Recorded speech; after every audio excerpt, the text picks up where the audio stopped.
Hi all. Hopefully everyone can hear me loud and clear.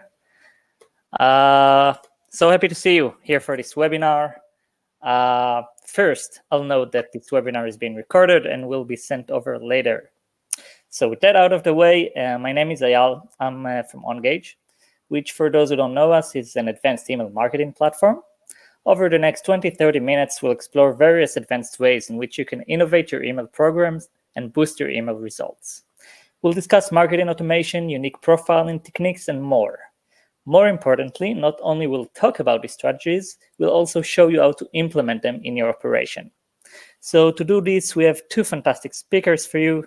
First one is Ryan Phelan, which you can see on the box to your right. Hi, Ryan. Hello.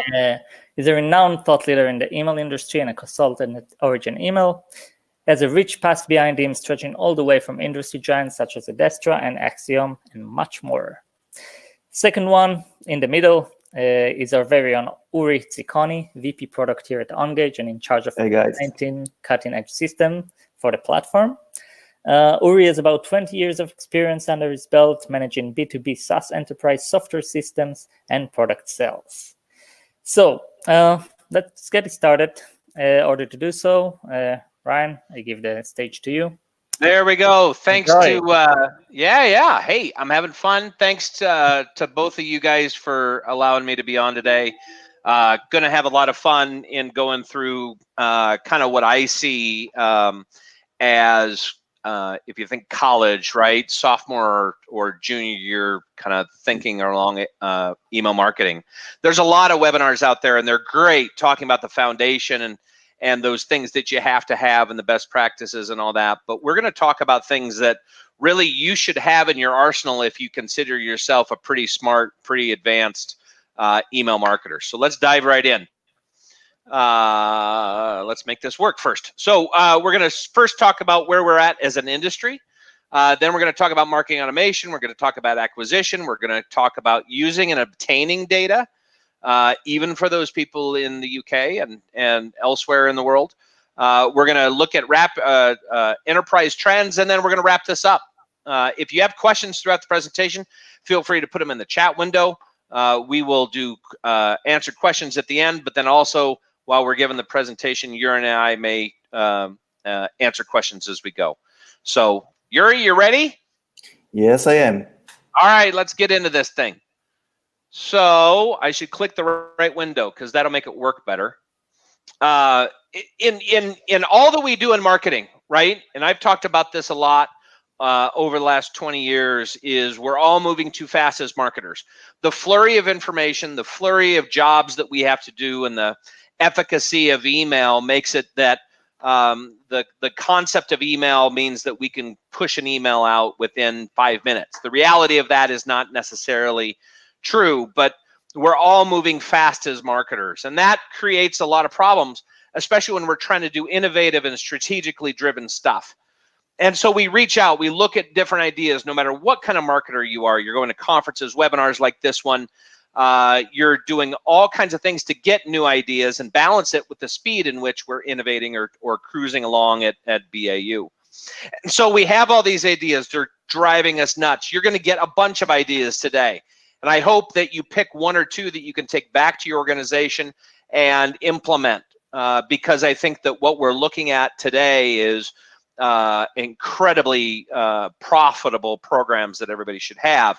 And all this creates a lot of stress. I mean, how many of us don't look like this at least once on a given week and possibly on Mondays at like 8:30? Right? It's just it's crazy that we look like this. All of this drives us to this misconception of what email is. And this is just to make ourselves feel better, is that when we send an email, we think that this is the reaction on the other end of the screen. That the people are getting our emails and they're just in love, they're sitting down on the couch, they're having a quiet moment, going through every email that's in their inbox and just enjoying it all.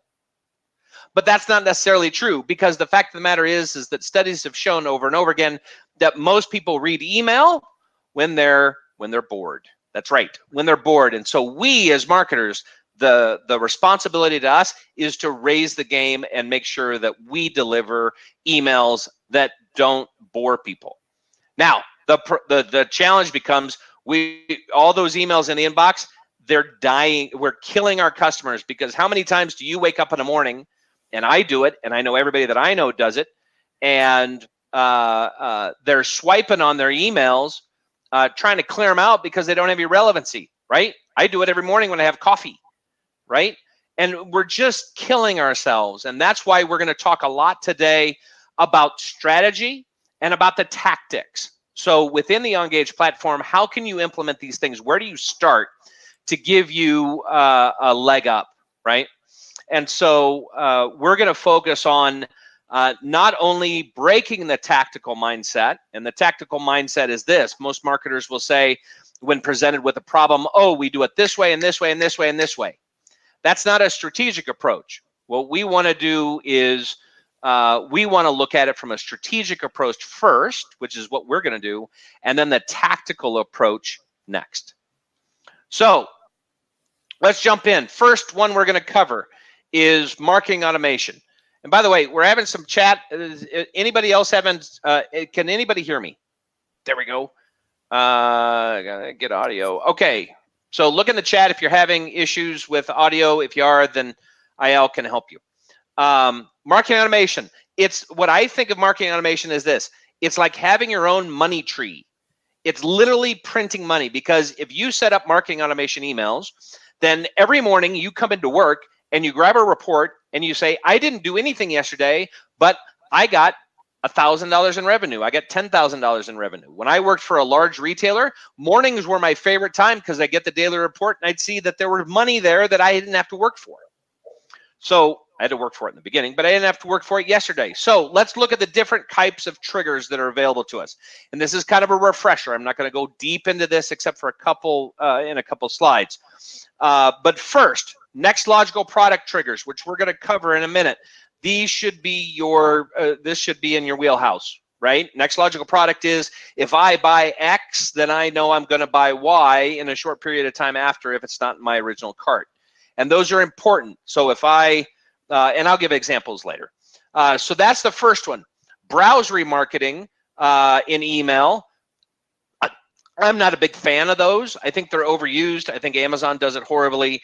I would not put a lot of stock in Browse. Browse was adopted back 20 years ago or 15 years ago when people had intent because they went to the website, and that was the only way we could communicate with people. Sometimes was during that browse. Right now, browsing doesn't mean intent. If my friend says, hey, I got a new garage door opener, I click on the link and I go to the garage door opener. I don't want to see, number one, I see ads all over the friggin' place for like 2 weeks, but I don't need an email telling me, hey, here's more information on that garage door opener, right? So browser marketing, I wouldn't say put a lot of effort into, but it is available if you have the right type of site. Event-based, so if you, this is more of a traditional trigger like an abandoned cart. So I abandoned my cart and an hour later, I'm going to send you an email, right? These are, I did this and I'm going to get this email. Different than next logical product because there's a data science in there. And then you have transactionals. Transactional email, I'm going to assume everybody knows what they are, and I'm going to move on from that. So let's look at a couple different things that we can do to look at and implement marketing automation. The first way to do it is during any email that you're sending out, right? We're always trying to determine intent.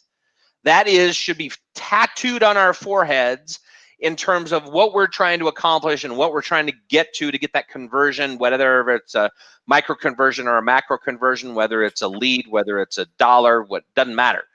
And so on this example on Expedia, I've put up this one that I get all the time because they love to send me stuff. But here's an opportunity. We would look at this email and go, great, I presented the opportunity, the $200 ticket, and that's all my job, right? But as a marketer, what I want to look at is, what if I click on something other than the view the latest tickets to determine intent? So look at the box down at the bottom. It says, find great deals on all types of travel. So if I click on a hotel link, that means that I have a higher intent for a hotel. If I click on a flight, that means I needed a hotel. There's all kinds of trigger opportunities that you have based upon that one click. And as we look at intent, that's what we want to get to is, If I click on something, what does that indicate in terms of intent? Intent, you think of it on this is this way.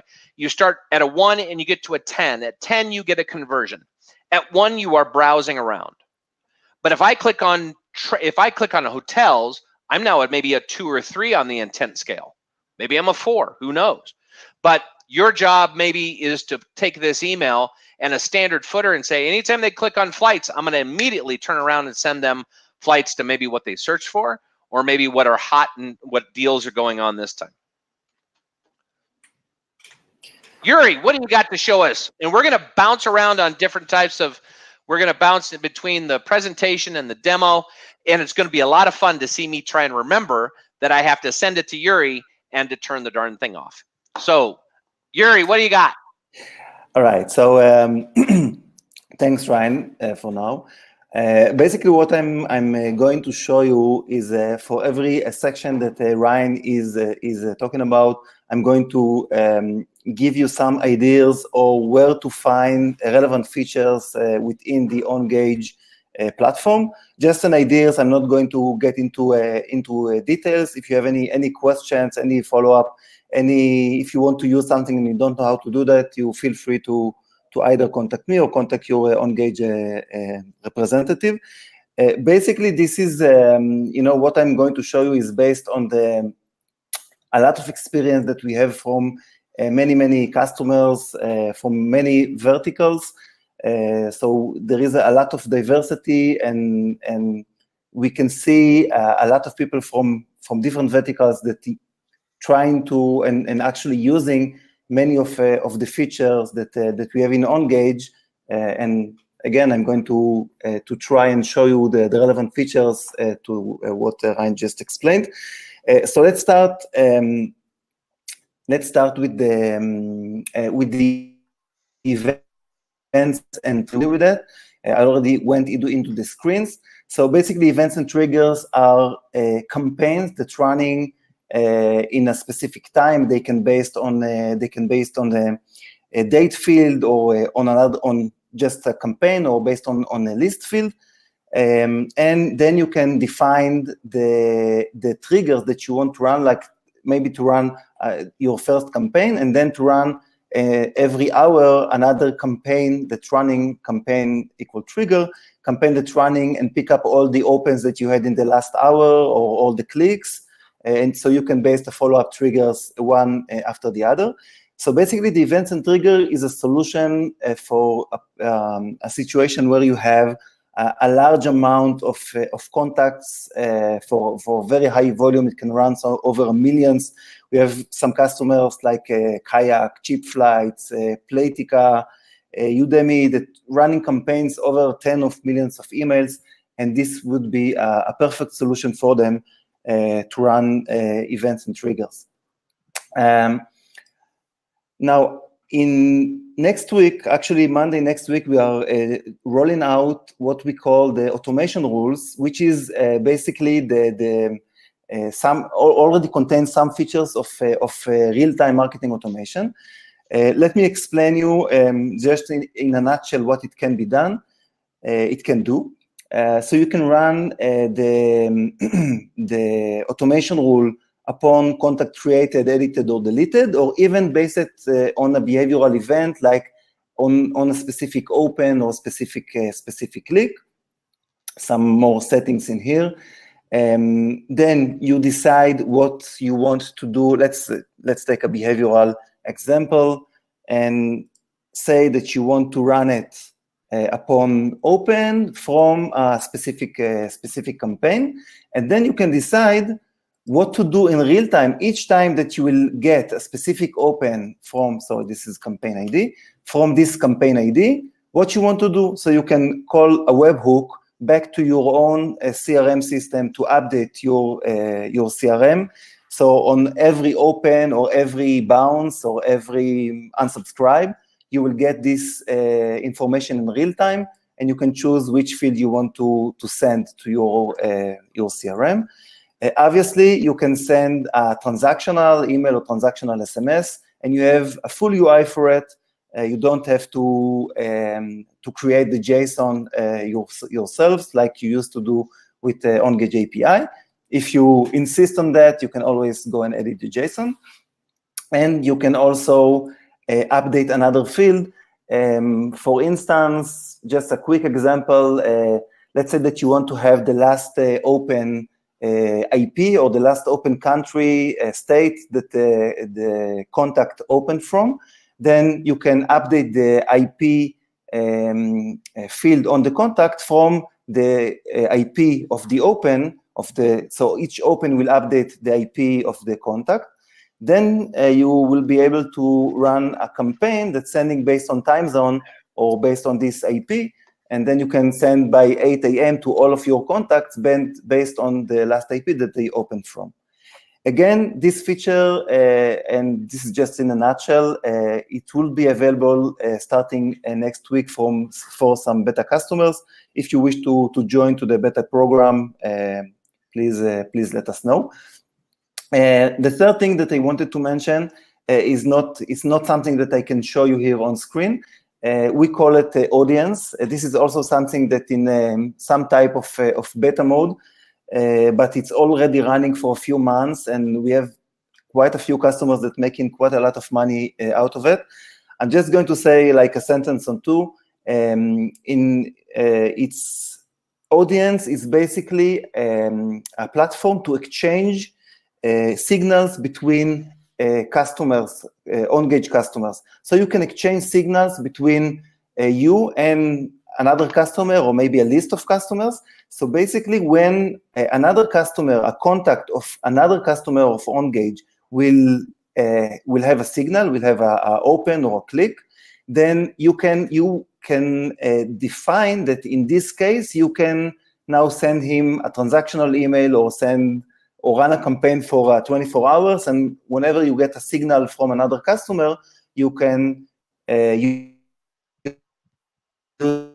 email, and we can see that it's doing a lot, and people are making a lot more money when they are using it.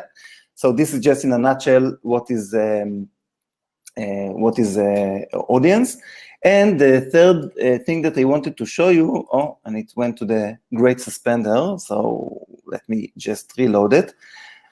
So basically, this is related to on-click that Ryan mentioned. We have a feature that not all of the customers are familiar with. Basically, we have what we call the update on click. So all of the links that you have in your emails, you can add to those links specific list fields that you have on the contact, and you can update them dynamically, like in this place, when the customer clicking on a specific job, he can update the job ID, or he can update any field with either static or dynamic value. All right, back to you, Ryan. All right, cool. Thanks, Yuri. Love that. All right, let's not do that. Let's do this. See, I told you I was going to click on the wrong thing. Man. All right, back to the presentation.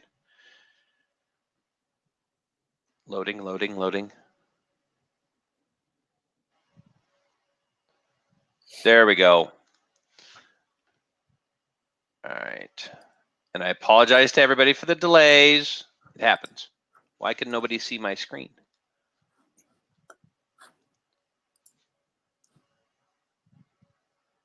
Stand by a second. The wonder of technology. I know, right? It always works until you need it to work. And then you got nothing. But Mom, I did it the right way. All right, hold on. We're trying it again. Hey, I see something. Okay. Diving back in, more into, I talked about NLP, or next logical product. What next logical product is using your data sciences group or your DBA or some sort of data analysis to say, what is at a high propensity or high percentage rate after they buy this product? So And I've got a bunch of examples in here, but what this does is it messages somebody after they've done something to say, hey, you might have forgotten this. It's not necessarily an abandoned cart, but it's saying, hey, to yourself as a marketer, you're saying everybody buys this after they buy this product. American Airlines, in this example, after I purchased a ticket to a trip I'm taking here soon, it sent me an email shortly after that. A couple days later, it says, hey, don't forget, you can actually add miles to this because you don't have an American Airlines number associated with the ticket you just bought, which was true because it was my mom's ticket. So what they're doing is making sure that you claim, in this example, that you claim the miles that you want, but they're also putting the benefit of that action, right? Here's another example.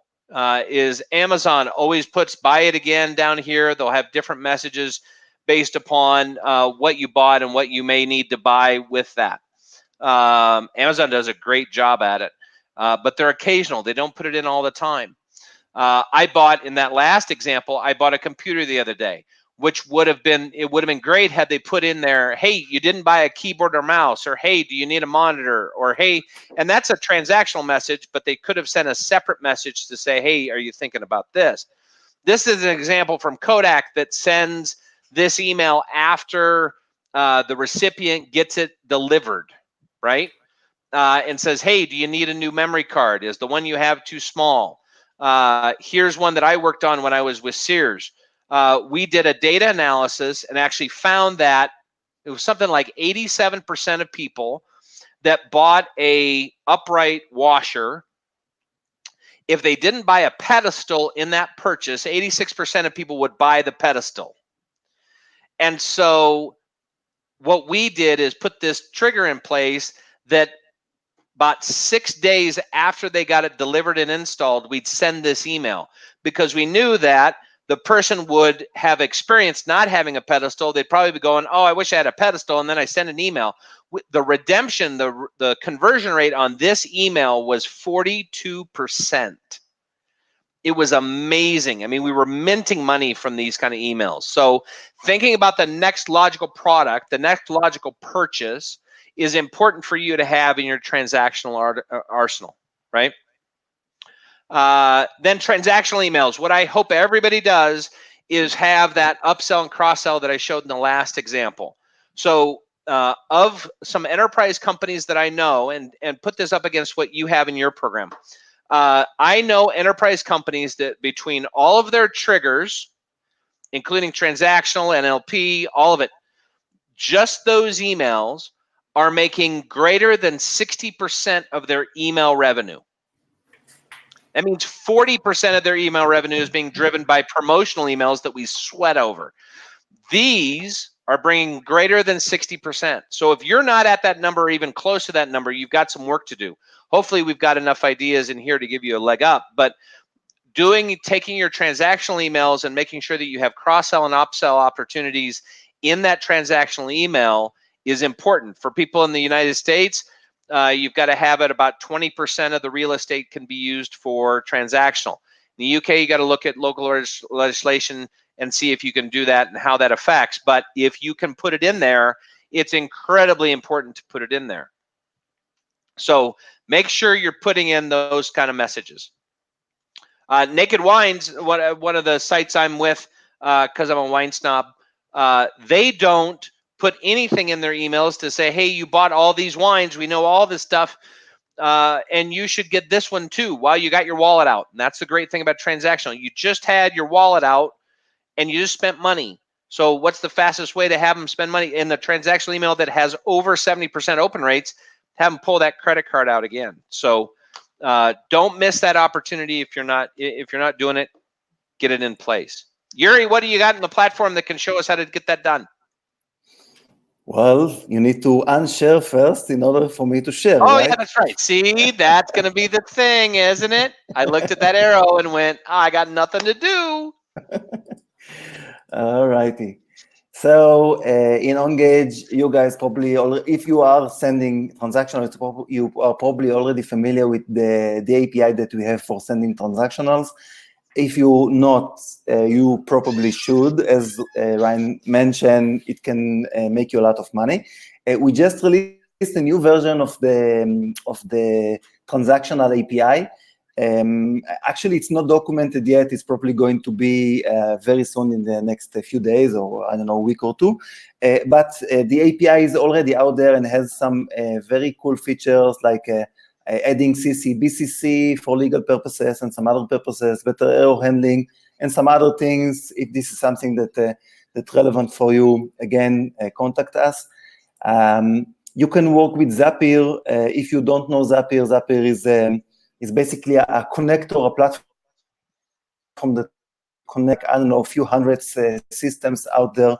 Your Engage to Salesforce, to your email, to, as I mentioned, like hundreds of applications out there, and you can shoot the transactionals automatically via this integration with Zapier, which is free up to a point on the Zapier side, but in any case, on the Engage side is free as long as you have an API access to Engage. And we have quite a few customers that using that with a few use cases, like leads from Salesforce and etc. And the last thing regarding transactional, as I mentioned, now you have the automation rules, and you can use the automation rules in order to basically kind of like program via UI, sending transactionals to your customers, and use the platform, like use the UI of the platform in order to send transactional. All right, over to you. All right, cool. Let's try this again and see if it works better. Let's see. Dun, dun, dun. The suspense is killing me. Can Ryan do it? Is he smart enough to operate a screen? Yay. Oh, yay, look at that. All right. We wrapped up triggers. You should have plenty of ideas in that last section to justify your time on this webinar, but also to see an increase in your numbers. Trust me, it is worth the effort. Next, let's talk about acquisition. If we aren't getting new subscribers into our pool, then the pool gets dry really quick with the attrition rates that we see across the board, regardless of vertical. So it's critically important to focus on acquisition, and how do you make sure that the people you get in the door are actually valid, are actually worthwhile, and that you're spending the right amount of time on those people, right? So jump in here. So one of the things that we know from data is this: the typical consumer has 3 email addresses. Yes, we all know this because we all do the same thing. We all have a personal email address, and we all have a junk email address that we put into stuff that we don't really want or care about. And then we more than likely have a third one that is an old one that we're just not sure we want to shut down yet. Now, I have 20 or so, but I'm weird. But the average consumer has 3, right? 2 to 3. And so if you don't make your acquisition play compelling enough, what you'll get is that junk email address. And that junk email address means absolutely nothing. And on a whole, it actually costs you money because you're paying money to send an email to an address that no one will ever open or click, and may actually get you into trouble with the spam traps or with the ISPs. So we need to focus on getting the right email address, the primary email address, not just anything, right? What's the main email that gets put in popovers when you come to the site and you've been there 2 seconds? They're saying, hey, save money by giving me your email address. If I've never been to the site before, it's getting my junk one, right? That's not what you want. It looks good as a number. Sure, you can go to your boss and go, I collected all these people, I'm impressive. No, you're not impressive, because you have what's called a false acquisition rate. And this is a KPI that I work with my clients on. And what that is to measure, and maybe this isn't something you share with the whole organization, but it's a measurement of how many email addresses did I capture, and what percentage of those never opened the welcome email or any email that's been sent. Now, you can call them inactive, but really they were never active in the first place. So new KPI to put in there is what I call the false acquisition rate. And it's important to track that because that'll tell you the true result of your actions, right? Whether you're doing a popover, where you're doing a new welcome idea, footer, header, whatever it is, this will tell you whether or not you're affecting that rate, right? So start tracking that. Asking questions at the time of acquisition. Everybody believes, and it's a false belief, everybody believes that you should just ask for email address and be done with it. That is not true.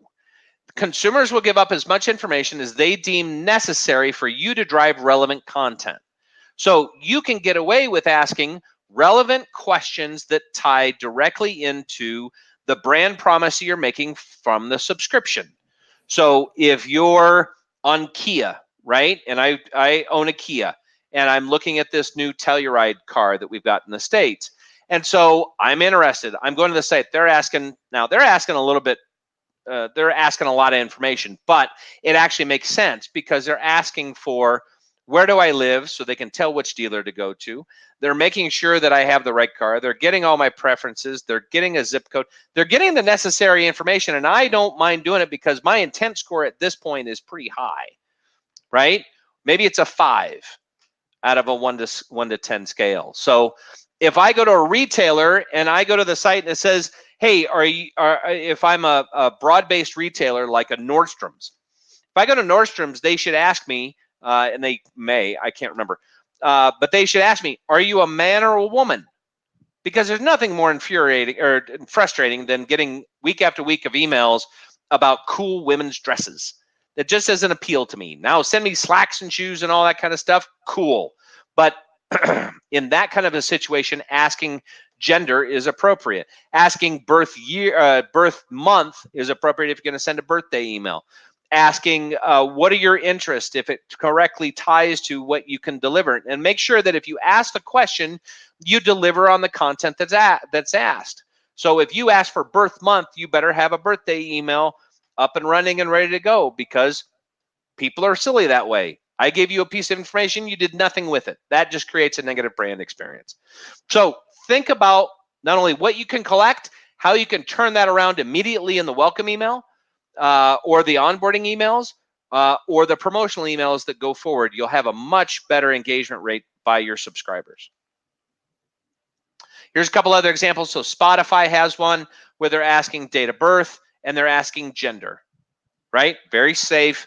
They're also asking, I'm not a robot, which more than likely you should be doing as well because of all the viruses that are out there putting in all kinds of goofy stuff. So next, here's MailChimp. MailChimp asks other question. They have a great brand equity, and they say, please tell us a little bit about yourself. What's your favorite color, right? It's an innocuous question, but it's engaging and fun, and I bet they use that in some way, right? Next, click segments based on a welcome, right? We talked about automation based on click. Now we're going to talk about looking at the click at the time that you send the welcome email. So if I'm a broad-based retailer, or I'm even like Ben Hogan Golf, right? They sell more than just one model. And so what they could do effectively is, if I click on the main headline on the picture, then that means I may be interested in that model of club. If I click on the irons that I'm involved in, then I'm interested in those irons, or wedges, I'm involved in wedges. That can power products for the next series of emails. So again, you're looking for intent. If I express intent on the welcome email, then as a marketer, I should be really easy to fire off something that delivers that intent. Maybe not a trigger, but in the next promotional email, or maybe the next automation that you have in a series, right? Here's another example from a company called Repair Clinic. If I'm a new person and I've signed up, I generally will have intent to use them, but I don't know why. I don't understand why. Now I can ask it at time of acquisition, or I can look at what did they click on when they got this email. Look at all the things I can click on. I can look at joining the community and getting a gift card. I can do appliances, HVAC. I can do outdoor power equipment. I can do a video. If I look very scientifically at that email, look at what they clicked on, I can then immediately turn around and provide messaging to that end user that is relevant, right? And that's what we want to get, is that initial expectation of relevancy in the communications that we have. Plex, this is another one.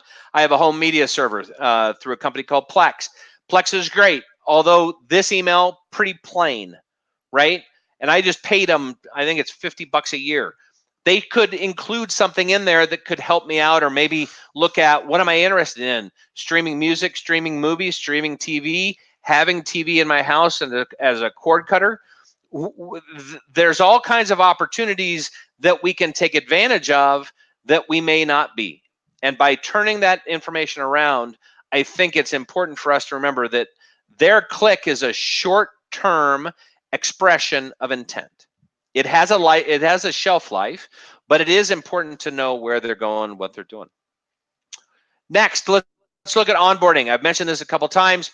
If you onboard, if you have a story to tell, what you want to do is be able to tell the story. Radisson, which is a hotel group over here in the States, has a 3-part onboarding program to talk about their loyalty program and what their benefits are, right? About 50% of the companies that I've consulted with, I recommend an onboarding program. 50% of the companies that want an onboarding program, I tell them their story isn't good enough and just jump into the promotional emails, right? So Sears, Kmart, Nordstrom's does not need an onboarding program. A hotel group, a resort, or a like Avon or somebody like that, right? That has so many different products, and you need to kind of understand the quality and quantity, all that kind of stuff. They can have an onboarding program. An onboarding program can be 1 email, it can be 5 emails. I have one client that over 60 days has 19 emails, but it makes sense strategically to have that many emails. So think about if you should and what you would say, and don't make stuff up, because if you waste people's time, that's even worse, right? Next, opt-down, which is critically important as you look at global legislation. Everybody says you have to honor the opt-out. You have to honor people's preferences and make sure that they're comfortable with it. An opt-down is a great way to go. I designed this years ago for TomTom, and this is probably the perfect example of what an opt-down screen would, or an opt-down page would be. Opt-down is, I clicked on the unsubscribe page, I come to a page like this. The result that you as a marketer wants is that they don't unsubscribe. And you create another new KPI called your save rate. How many people clicked on the link and didn't unsubscribe? That's how many people you saved from unsubscribing. That's an important number to know. So tracking that over time, I'll tell you how successful this page will be. But what this does is, we know that the 2 reasons for attrition are too many emails and irrelevancy. So what this does is say, hey, before you go, and we would never ask this at the beginning, we would ask this at the end. Before you go, what if I reduced cadence, or what if I changed the topics? And you manage this through exclusions and inclusions into your list selection. And if you want more assistance with that, contact myself or Yuri or your support person, your customer manager, and they can help you out with that. But it's easily done through inclusions and exclusions in your list selection. And then lastly, you if they want to unsubscribe, sure, still great. It's one click to unsubscribe, but you can ask a question of, why are you unsubscribing? That's great feedback at the end of a relationship to know what you did wrong. Also, how you can prove to your boss that maybe we should get more sophisticated in our email program. Yuri, you've got a couple comments about this. Yeah, so just a sec, guys. If you don't mind, yeah. I received a question here. How does a welcome email or onboarding series differ for B2B company versus B2C? Oh, man. So it's generally vastly different. So the differences between B2B and B2C are this. And I'll describe the B2B. B2B onboarding programs generally fit within a window that correlates to your sales cycle. So from welcome or interest to first contact, looking at the entire sales cycle. So you may, and then also in B2B, you have the absence of communication when the salesperson is talking to them if you're not a self-serve company. if the salesperson's talking to them, you shouldn't email them necessarily an onboarding program. You should let the salesperson do that. So there are a lot of variables that go into the length and timing of that program, but then also the critical difference between B2B and B2C is that B2B can be more verbose. It can have more details. It can have charts and infographics. It can have links to PDFs. It's helping the end user making a buying decision that's not their money, but it's generally bigger ticket. And even if it's a self-service product with a smaller ticket, you still need to talk about the benefits of the company, but it generally fits within that sales window that you know that most people close within the first 45 days or 10 days or 5 days. Okay, so I will save you the time of sharing and show you this in Engage. I'm just going to mention quickly the options that we have with the opt-down. So obviously we have the out of the box unsubscribe link, which can lead to an unsubscribe page if you want to set it up. And it all can be done via Engage UI, but it's a fairly basic unsubscribe page. If you want to do something more sophisticated, just like what Ryan just showed us, and even more, we have in our wiki an example. It's basically a full code that you can download, and fairly easy with some fairly basic programming skills. Even just a JavaScript, you can tweak it and make it look maybe not as nice as Ryan if you don't have some programming skills, but it can be not that far from it. And regarding the information that you can control there, as it's basically your unsubscribe page or the opt-down page, you can control the selecting the categories that are relevant or not relevant for the customers. If he doesn't want to unsubscribe completely, you can control the frequency. You can update any field. If someone wants to update his details, he can update his details in this page. And he can even delete himself as a contact from that page as the GDPR requires. So every contact would be able to delete himself completely from the database. Cool. And yeah, GDPR compliance is great. You guys have a full suite. I think you're going to talk about that here in a second too. But always make sure you're living within your legislative constraints. But mostly opt-down is acceptable under most regimes. And since we're talking about data, let's move on. And I'm going to go kind of quickly because we got about 15 minutes. I want to make sure we have time for questions. But let's talk about use and obtaining data. And the two parts of the world are this, right? Buying demographic data. In the US, it's a wild, wild west. You've got tons of companies that have tons of information on consumers, from Axiom to Experian to Epsilon to Hoover's, to all these different companies, right, that you can buy data on. And what I would say is, if you have the opportunity to buy data and get that demographic data or interest data from those companies and use it in your targeting indirectly, and I'll say this indirectly, then you can increase the efficiency of your offering, your content, by using that data appropriately. And I'm going to put big stresses on, you don't want to acquire data that says whether somebody's married and then send an email that says, hey, I know you're married, when they have never told you that before, right? So always be careful about using data to determine relevant information or to classify somebody. But do it behind the scenes, right? And then in UK and rest of the world, we've got GDPR, we've got CASL, we got CCPA now in the States, thanks to our friends in California. And what this means overall, and I would say consult your attorneys and your legal counsel on the efficacy of this, but I do know some companies, and like Alfa Romeo, that most of the laws are asking, just so you have permission, you can do what you need to do. So don't be scared to ask permission of, hey, I want to get data on you and use it for targeting, or I may ask you for data or whatever, right? Be transparent and give them control of that data, and you can use that data in your targeting, right? There's nothing check with your counsel. But what I would say is don't be scared of data if you're outside the United States. Don't be scared of data if you're servicing customers in California. Most of the laws are asking for control and transparency. So and you were going to talk a little bit about GDPR, yeah. Yeah, I just wanted to mention that OnGage is a fully GDPR compliant.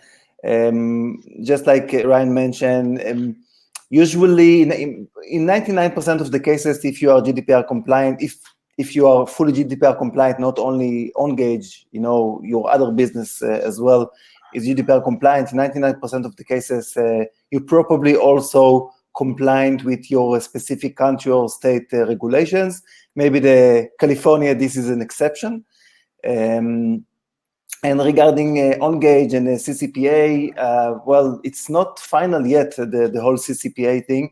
It still builds up, but as far as it looks so far, OnGage is also CCPA compliant, and as soon as it will be, it will be final, we can say for sure that we are CCPA compliant as well. Yep.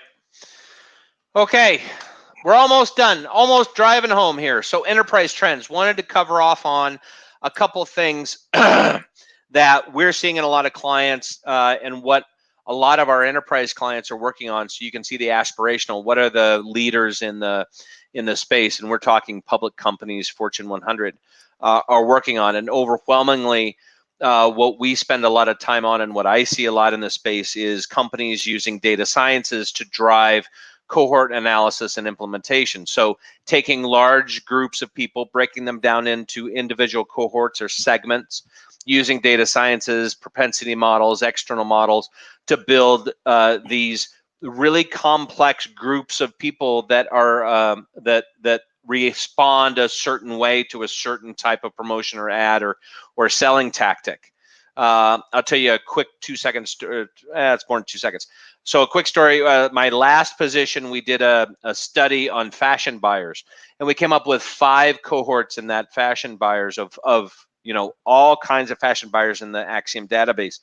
And what we found is of those 5 types of fashion buyers, the first 2 deciles or first 2 cohorts were actually not motivated by price, but were motivated by the brand or by how it looked on them. And to tell you briefly, what we found is sending them a discount didn't make them buy any quicker. It actually just gave up margin. And so a lot of companies are using data sciences to develop these cohorts, to develop these types of customer groups that not only tell you how to advertise or how to promote, but where and how often. So we see a lot of companies plugging into this, having data sciences on board, using all kinds of different technologies and data sources to drive relevant content and more information on their consumers and their subscribers. We also see a lot of people using data in a very blatant way when the consumer expects it. So here's a great example. In 2017, at the end of the year, I got my year-end review from American Airlines. And while depressing, this email was huge. It was long, but it just told me a recap of every activity that I'd done with American Airlines in the last year. And in 2017, I spent 242 hours in the sky, and I flew around the world 4.5 times, right? This is cool stuff, but I expect them to have it, right? And delivering that was a value. I mean, it was depressing, but it was fun to get that email to just see what I had accomplished in the year. Other ways to use data is, this is a program I built years ago for Sears, which was, and I have worked with other clients, I just can't use their creative, but what we actually do is use the data and the algorithms to tell me how many offers do I put into an email, what kind of offers do I put in, and additionally, when you can send it, right? And I think that using data in the right and appropriate way can actually make your email highly, highly relevant. Right, Yuri? And you're going to show us something. Yeah, just very quickly. So OnGage has a lot to offer in that area. I'm just going to show you a quick glimpse into two areas or two features that you can find interesting. One, you can use feeds. So I'm just going into the functions that we have, and you can see that obviously in the jobs, if this is something relevant for you, job vertical or ads vertical, but regular feeds, that can run even when you are sending a campaign of 10 million of contacts, it can run for each and every contact and pull data from your own content server or CRM server. It can be a full HTML that you already prepared on your end. It can be a JSON or an XML file, and you can build the entire data dynamically for each contact. And we have quite a lot of customers that using that. This is a very, very powerful feature. We also have segmentation, very powerful behavioral segmentation. I can show some example here with behavioral segmentation that you can base your segmentation based on clicks or opens or didn't click, didn't open, in the past, or bounces that happens, etc., etc. And you can have a real-time segmentation and base your campaign on that. I have some more things to show, but I think that we are short in time, so I will bring it back to you, Ryan. We've just been talking too much, Yuri. That's been the problem. I agree. Probably me. I'm a talker. All right, let's get back to this. All right, lastly, to kind of wrap this up, the last enterprise trend I would do is using lookalike modeling. A company called Naked Wines does this probably in a great way, where they're looking at the wines you said you enjoyed or bought. Based upon that, what did other people that bought the same thing do, and what did they like next? So using lookalike modeling is incredibly effective because you have a whole group of people that are determining the path for another. And so we see a lot of companies adopting that and using that on their automation, but then also on their promotional emails as well. So takeaways from the presentation. We're at the end. We got a couple more slides left. Takeaways. First, use of acquisition to increase information about the information at the subscriber at the point of entry. So use that data, right? Use that acquisition point to get data. Onboard your subscribers if needed. Use data to appropriately show relevant information, and we showed so many different ways to take data and show it. Rely on marketing automation, deliver highly relevant content. Remember that 60% revenue number? That is attainable. Up your game by using data to construct the message, and ask the consumer for permission across the board, whether you're talking about data or anything else. Ayal, I think we have time for probably 1 or 2 questions. Do we have any? If you have a question, quick, put it in the question box. Yeah, not at the moment. You're free to ask people. Man. I'm going to do my slide, talking about origin, then we'll come back. If you have a question, put it in the question box. Otherwise, I'm just going to ask Yuri really weird questions for 2 or 3 minutes. It'd be fun. Maybe I'll get him to come back on camera. Just wanted to tell you who in the heck I am. And IL did a great job introducing me. Origin Email is an email agency here in the States. We focus on email strategy, fractional CMO services, and then other services to help companies advance not only their email marketing, but their digital marketing across the board. We actually have email execution, which we do through Red Pill Email, which is another great agency here in the States. So from strategy to tactical execution, we can help you out at any level.